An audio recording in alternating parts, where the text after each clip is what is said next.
A volta do auxílio emergencial não parece mais assunto a ser discutido.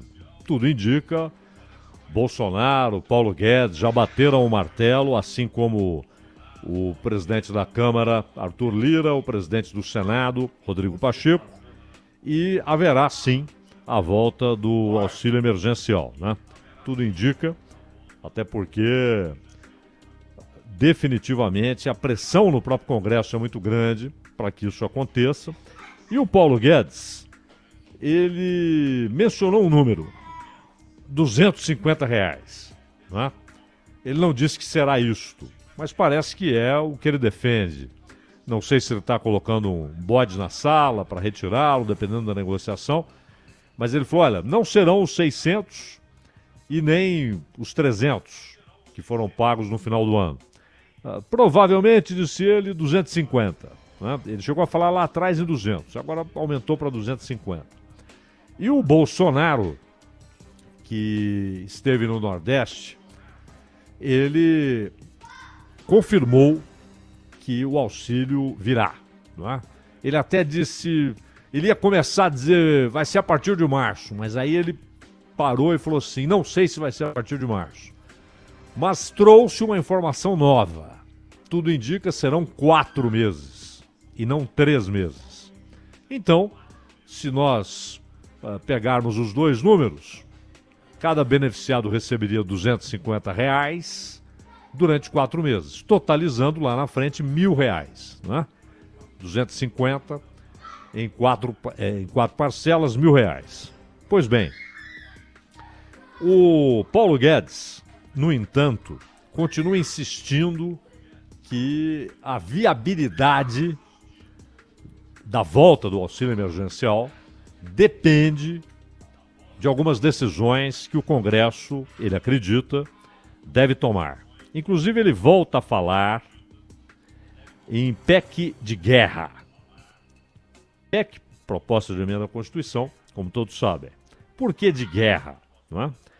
A ideia do Paulo Guedes é o seguinte, bom, já que todo mundo está fazendo analogia com a guerra no combate ao vírus, diretamente, mas as suas consequências sociais e econômicas, já que todos entendem que de fato a analogia com a guerra é pertinente, tem de ser uma PEC de guerra. O que ele quer? Primeiro, que não haja a contabilidade do dinheiro que o governo gastará com auxílio nos cálculos do teto de gastos. Porque se gastar sem essa medida, vai furar o teto. E aí o governo pode ser acusado de irresponsabilidade fiscal e de irresponsabilidade administrativa e pode, inclusive, ser denunciado na Câmara dos Deputados para a abertura de um processo de impeachment, etc. Né? O Mourão chegou até a falar, Mourão que, convenhamos, né, cada vez mais distante do Bolsonaro, não foi convidado para aquela reunião geral do Ministério, depois ele não foi a uma cerimônia oficial, o clima não é dos melhores. Mas o Mourão chegou a dizer, ó, o Bolsonaro vai tomar pau de qualquer jeito, com auxílio ou sem auxílio. E aí ele não falou contra o Bolsonaro. Ele, de novo, publicamente, manteve a postura e disse que faça o que fizer, ele será criticado. Se der o auxílio, vão dizer que está gastando o que não tem. Se não der o auxílio, será acusado de indiferença com a situação dos desvalidos, dos que estão na miséria, dos que não têm fonte de renda e daqueles que já estão. Atenção, isso não é uma figura de linguagem, não é metáfora, não é, digamos, uma expressão para dar dramaticidade à situação. É fato. Tem gente com fome, passando fome, sem ter o que comer. Muita gente. Então, o governo sabe disso, sabe também, é claro, do efeito político, porque é aquele negócio, já dissemos isso aqui algumas vezes e vale sempre repetir, porque acho que todo mundo concorda com isso, é de uma obviedade elementar, né? Ou seja, se você perguntar para o Jair Bolsonaro, para qualquer presidente da República, lá atrás para o Lula, para Dilma, para o Fernando Henrique. Escuta, se você aprovar esse auxílio aqui, se você pagar esse auxílio durante 2 anos, você vai ter um crescimento de apoio na população extraordinário. A sua chance de ganhar a eleição vai ser muito maior. Qualquer um deles iria querer, e o Bolsonaro quer. Ao mesmo tempo, ele sabe que não há dinheiro sobrando para isso. Aliás, o governo que ensaiava um programa permanente, não emergencial, permanente, que substituiria o Bolsa Família, aquela história toda, todo mundo ouviu, Renda Cidadã, Renda Brasil, etc., chegou à conclusão que talvez um dia o faça. Digamos, final de 21, começo de 22, para ser uma peça de publicidade também, além do efeito social que tem um programa de ajuda. Mas simplesmente chegou à conclusão que não havia dinheiro para isso. Então, para não fazer um programa que mudaria de nome, mas que seria meio frustrante por não trazer nada de diferente em relação ao Bolsa Família, não atingiria mais pessoas ou não pagaria mais, o governo recolheu as armas e resolveu manter o Bolsa Família até que, se um dia houver possibilidade, até que possa lançar um programa permanente com a sua própria marca, né? E aí, Renda Cidadã, Renda Brasil, enfim, aquilo que governantes gostam para que possam colar a sua imagem, o seu nome, a um programa que é positivo, né? Que consegue votos, que atrai simpatia de quem recebe. E isso aconteceu com o Bolsa Família, que foi muito importante para o PT e foi elogiado ontem pelo Paulo Guedes. Paulo Guedes disse que o Bolsa Família é um grande programa e chegou a dizer o seguinte, que o PT mereceu as seguidas eleições que venceu porque o programa era muito bom. Aí, porém, disse o Paulo Guedes, o problema é que chegou um momento em que não havia base fiscal para determinadas ações sociais. E isso provocou um desastre. É claro que é uma simplificação da simplificação. O problema foi muito maior, né? Inclusive com o congelamento de tarifas, etc., que ficaram represadas, como geralmente acontece com congelamento. Aconteceu com o Plano Cruzado, lá do Sarney, e aconteceu com aquele breve congelamento que a Dilma fez, por exemplo, em contas de eletricidade, etc., que ficou represado. E, de repente, quando a comporta é aberta, vem com tudo. E aí aqueles aumentos extraordinários, né? Mas o fato também é que o Paulo Guedes, ele, além dessa história de ter a garantia dada pelo Congresso, então o Congresso autoriza o Executivo a gastar determinada quantia, estamos falando de bilhões de reais, para manter um programa social por, digamos, 4 meses, que foi o número citado pelo Bolsonaro, 4 meses. Além dessa garantia de que isso não será contabilizado ali no cômputo do teto de gastos, ele aproveitou o ensejo, aproveitou a oportunidade e defendeu privatizações, aprovação da reforma administrativa, aprovação da reforma tributária, como elementos fundamentais até para um programa que teria no máximo 4 meses. Ele está falando de mudanças permanentes, algumas, digamos, longevas, né? Você não vai trazer a solução final. E algumas permanentes, definitivas. Privatização, por exemplo. Dificilmente você tem a reestatização do que foi privatizado, a não ser com uma mudança drástica de regime, etc. Então, o Paulo Guedes quer entregar ao Congresso ou levar o Congresso a aceitar um pacote amplo de medidas. Inclusive a privatização e a reforma administrativa. Mas o fato é que a reforma administrativa, da maneira que o governo a concebeu, ela é para o futuro.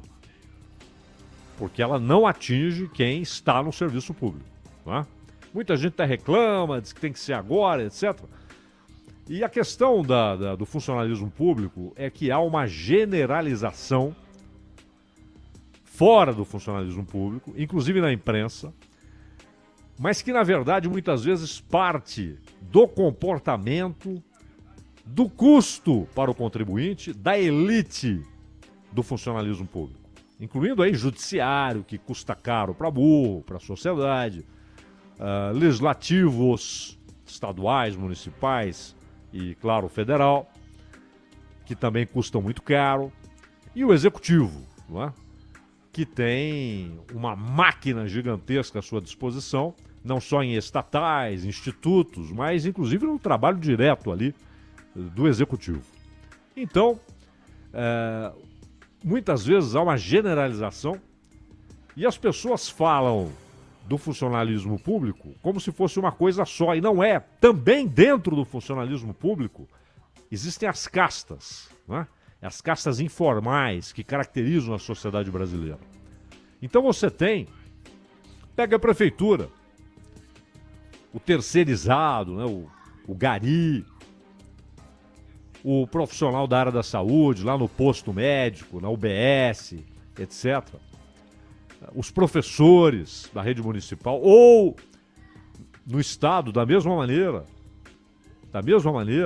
gente que trabalha muito e ganha pouco. E dada a situação fiscal do estado, eles passam muito tempo sem reajuste. Olha a situação dos policiais, civis e militares. Aliás, o salário dos policiais em São Paulo é um salário incompatível com a condição de estado mais rico da União. Não vou nem comparar com o Distrito Federal, porque o Distrito Federal é uma ilha mesmo, né? Onde se pagam os melhores salários, onde são pagos os melhores salários ali para o funcionalismo do Distrito Federal. Mas ali é uma ilha. Mas em comparação com estados muito mais pobres, São Paulo paga salários baixíssimos. Para professor, para policial, para quem trabalha no serviço de saúde, médico, atendente, enfermeiro, né?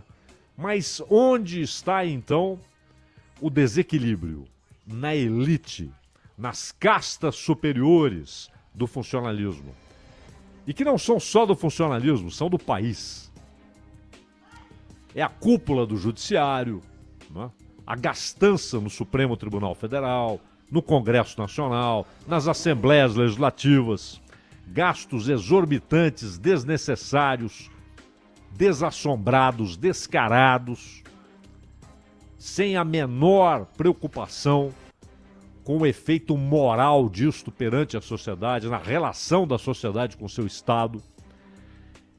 Mas é claro que a reforma administrativa proposta pelo governo, e a mesma coisa, qualquer proposta que saia do Congresso Nacional falando em reforma administrativa, ela vai atacar exatamente aqueles que estão na base.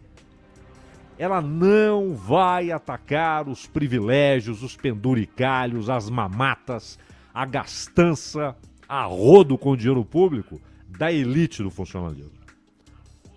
Esse é o problema. Então, mas, de qualquer maneira, o Guedes aproveita a ocasião e está vendendo, dentro do pacote, a reforma administrativa. Que, repito, aquela que foi concebida pelo governo, ela vai ter efeitos lá na frente, né, para futuros funcionários públicos. E a reforma tributária? E aí o Paulo Guedes diz que não pretende aumentar impostos. Aliás, seria ridículo. Outro dia mesmo, ele estava criticando, com razão, esse erro primário, absurdo, que o governo de São Paulo cometeu ao aumentar a alíquota de ICMS. Ou, na verdade, a reonerar, né? A tirar algumas vantagens que eram concedidas ali provisoriamente. Isso é aumento de imposto. E com efeito drástico em preço de medicamento, de comida, de serviços. Efeitos graves. Né? E num momento de fragilidade social, econômica, em que as pessoas estão sem dinheiro, com dificuldade de arrumar emprego, etc. E aí há um estímulo à carestia promovido pelo governo de São Paulo quando aumenta o ICMS. Porque no final das contas, na prática é isso, aumentou.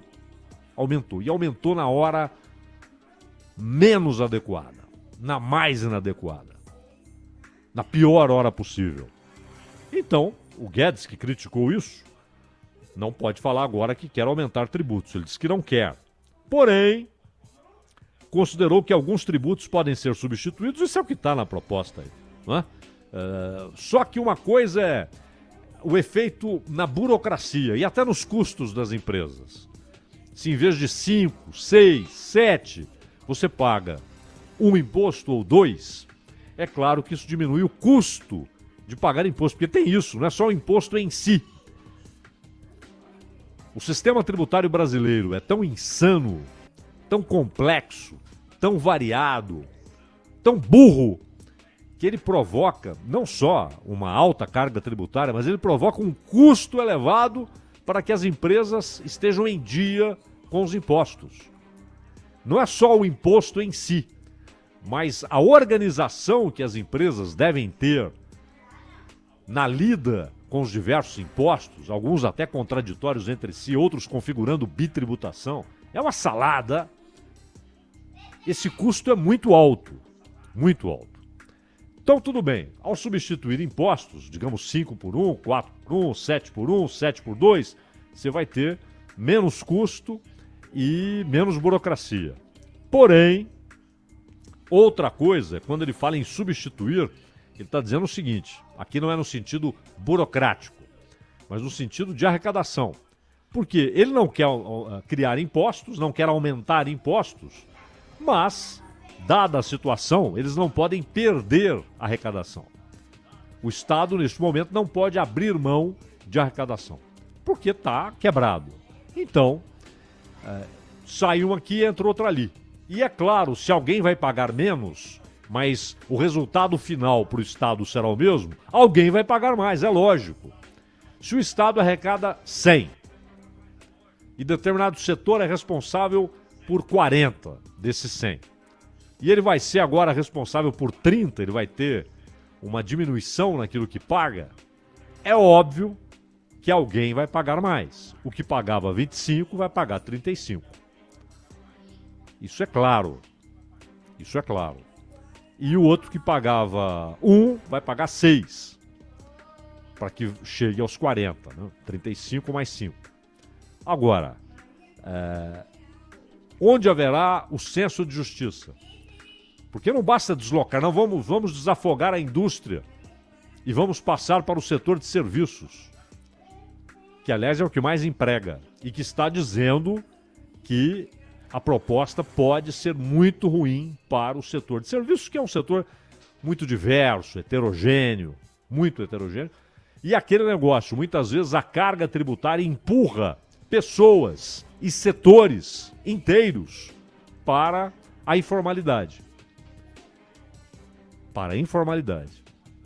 Às vezes o pagamento de imposto se torna inviável e a pessoa é empurrada para a informalidade. E além disso, ele usou a palavra criados. Em tributos podem ser substituídos ou criados. Não é exatamente criado, né? Porque criar é fazer do nada. Mas é inventar uma tributação ou dar uma cara nova, moderninha, para a CPMF. Até a última manifestação pública, o Bolsonaro deixou claro que não quer saber de CPMF. Mas até a última manifestação pública, Paulo Guedes não demonstrou ter desistido desse imposto, dessa ideia. Que os setores econômicos provam por A mais B, é uma ideia ruim. Porque ela incide várias vezes sobre o mesmo produto. Aquilo que o Bolsonaro falou a respeito do ICMS, que acaba incidindo sobre o que já foi cobrado de imposto federal, de IPI, e é um raciocínio correto, configura uma bitributação, por isso ele defendeu a história de cobrança na refinaria, mas insisto, se os estados aumentarem o percentual, aumentarem a carga, é claro que a diferença para o consumidor será nenhuma. Ele vai pagar a mesma coisa, ou até mais, dependendo do percentual adotado. Se é um percentual que ele vai compensar a não incidência em cima do IPI, vai dar na mesma. Se ele for ainda maior, ele pode fazer até com que haja aumento do preço final do produto. Porque ninguém vai dar nada de graça para ninguém. Onde há imposto, lá na frente o consumidor vai pagar. Ou então, se não é possível repassar para o consumidor, a empresa diminui a qualidade, diminui a eficiência ou fecha. Como isso não vai acontecer com o setor de combustíveis, vai sobrar para o consumidor que não tem alternativa. Ele vai pôr o quê? Água. Ele tem de comprar, né? Então vai sobrar para ele. E além disso, nessa ideia de bitributação, aquilo que foi a CPMF, que seria o imposto digital, ele incidirá inevitavelmente diversas vezes na cadeia de produção de um mesmo produto, de uma mesma mercadoria. Principalmente quando falamos de produtos industriais, né? E até agrícolas. Então ele fez esse elogio ao Bolsa Família, não falou em substituí-lo, disse que foi o que o PT fez com o Bolsa Família. Ele disse o seguinte: você quer acabar com a pobreza? Dá o dinheiro na mão do pobre e ele decide o que fazer. Isso é simplório, né? É uma coisa assim. Você quer acabar com a pobreza? Não. Então você dá o dinheiro e ele decide o que fazer. São coisas, inclusive, que não tem nada a ver uma coisa com a outra. Programa assistencial não acaba com a pobreza. Programa assistencial é um reconhecimento de que há pobreza sistêmica e que não há trabalho para todo mundo, que o Estado falha na formação de um colchão de proteção social, e aí ele dá um auxílio direto em dinheiro. Isso não é acabar com a pobreza, de jeito nenhum. Até porque a quantia nem de longe acaba com pobreza. Muda a situação social e econômica de quem quer que seja, do seu beneficiado. Não muda. O combate à pobreza é geração de riqueza, mas não uma geração de riqueza ali concentrada e sem produzir empregos. É aquilo que produz emprego, que produz renda. É a renda do trabalho, com o lastro do trabalho, que produz avanço social. É isso, né? O que a Europa fez, por exemplo, com a social-democracia, não foi primeiro simplesmente estabelecer o sistema de colchão social, mas garantir renda com trabalho, na reconstrução do pós-guerra, claro, com a ajuda dos Estados Unidos, Plano Marshall, mas essa é uma outra história. Mas, de qualquer maneira, entre uma frase desconexa e outra, o Paulo Guedes está dizendo que o auxílio vem, ele impõe algumas condições, mas acho que com ou sem condição o Congresso vai impor a volta do auxílio, e o Bolsonaro já está dando de barato que haverá o auxílio emergencial, falando inclusive não em 3, mas em 4 meses. Resta saber se o Congresso não vai aumentar essa quantia sugerida pelo Paulo Guedes de R$ 250 por mês. Ronald. 13h38. Esse é o Bandeirantes Acontece, e esse comentário de abertura do Acontece com o Cláudio Zaidan, na sequência, se transforma em podcast. Estará lá nos agregadores, é só você procurar. É o Entendendo a Notícia, com o comentário de Cláudio Zaidan, é sempre assim. Procure.